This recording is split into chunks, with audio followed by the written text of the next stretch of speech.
Hi guys, welcome to Ameyaw TV. Today we are at the day 2 of the Yamoransa model Annual Impact RoundTable Discussion, which has been tagged AIRTAD'22 and robotics competition. Yesterday was the discussion on the impact that the model has had over the past 5 years. It's been operating in Ghana, and today is mainly about the robotics and EduLab quiz. So we are here to see who is going to be judged the first winner for the first ever AIRTAD'22 robotics competition. Come, let's go see what these young innovators are creating.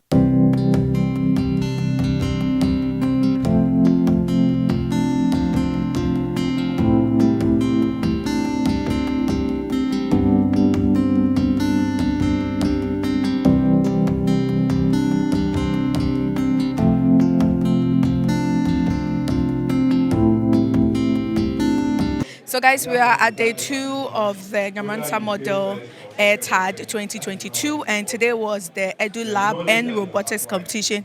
And the team from Chebi Model Lab 5, they were unprecedented winners. They won both the EduLab competition, the quiz, and then the robotics competition as well. So we're just going to have a short discussion with them to discuss how their journey has been to winning today's event. So Team Lab 5.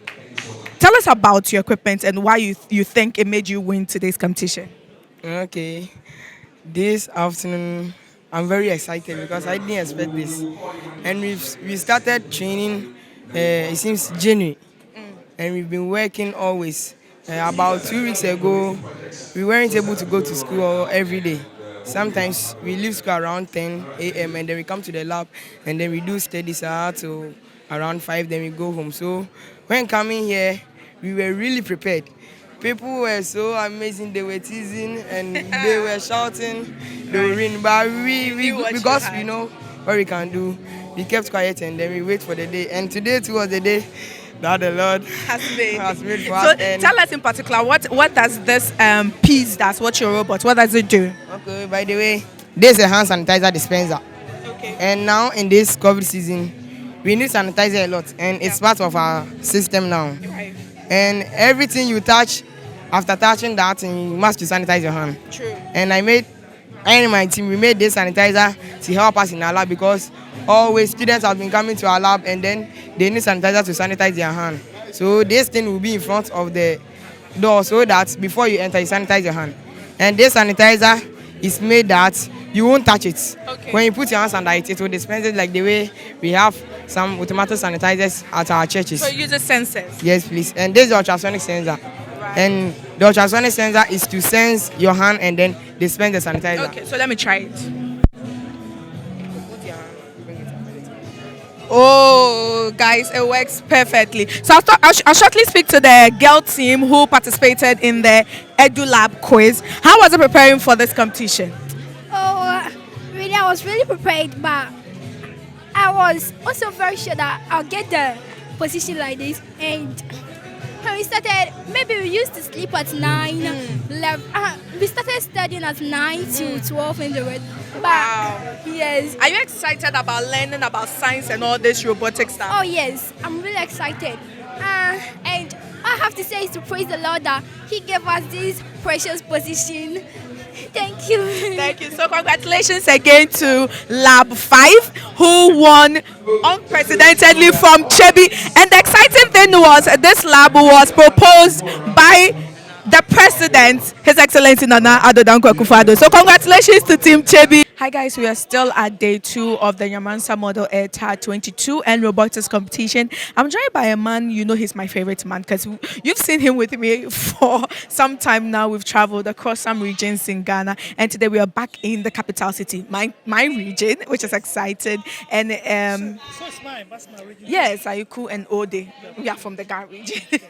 But anyway, today it's all about the robotics competition and also the annual Impact RoundTable Discussion. So We've seen the progress and the work that Helping Africa Foundation and the Yamoransa, Friends of Yamoransa have been doing. What would you feel is the impact that this event is going to have in the long run? In the long run. Yeah. Yeah, I think it's fantastic. As you can see, it's just amazing what these kids have been able to do in a short period of time that we've provided them with these computer centers and the robotics center.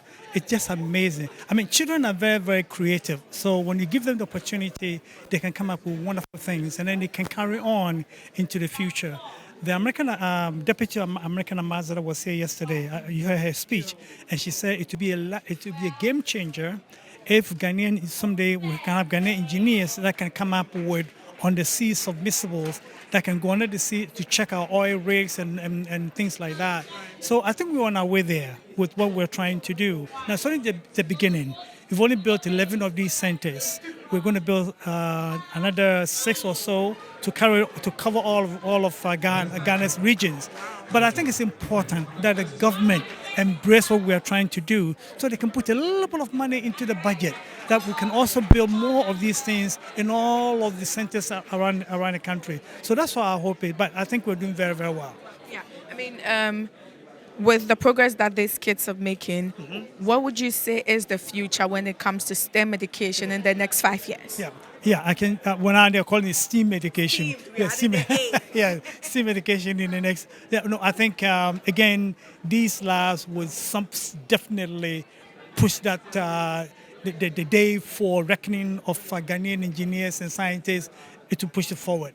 Because you can see what is happening. It's just amazing. There's the invention they've come up with, automatic hand washing machines and all of that. These are little kids that have come up with. So we are on our way. We're on our way to producing some good engineers, good designers and architects and all of that. Yeah. And we'll be here to give you all the glory for the part you've played with your organization, Sudekai. I am very happy to do that. I'm a Ghanaian and I serve as Executive Director of the Helping Africa Foundation. So even though our name says Helping Africa, because I'm a Ghanaian, I'm just making sure that I push most of the resources to the home country. Yeah. After all, home is home. Home is home.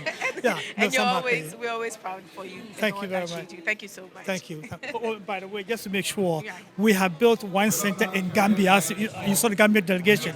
We've been to Gambia, and we have a request from Sierra Leone and from Liberia, which we are considering. So you're definitely helping Africa. Absolutely. So guys, we are still at the Yamoransa model AIRTAD'22. This is day 2, and it was a robotics competition. And the team from Lab 3.1 happened to have won for the senior high school edition. And it was just a tight race between them and the team from Gambia, but they were able to win. So we'll just have a short conversation. How was it preparing for this competition today? We find it tough to approach because when we heard it was almost time to do it. So we just got ourselves to prepare very hard. We even just starve. We can even starve for the pressure was too high, but indeed, and God being so great and good to us, she was, yeah. So tell us, what special robotic piece did you do that made you win? What was special about your piece? One special was they built robots and they built driving bays. Dustbin detector, which will be picking dustbins out of the roadside and dump it at the appropriate place. That's differences. That's amazing. Tell us about how learning about robots and scientific and stuff for a girl like you, when you're growing up, you hear a lot of, science is for boys, science is for boys. How has it been involving yourself in STEM education? Yeah, that's true. Even my classmates just sometimes they will be like, you cry, what is this? When I go for the practicals, they'll be like, it's time for what you should focus on the what. But I said, no, I want to become an engineer. So I just have to start with this before I get there. Little by little, you see, I've been trying to make it, and it wasn't that easy. It wasn't that easy.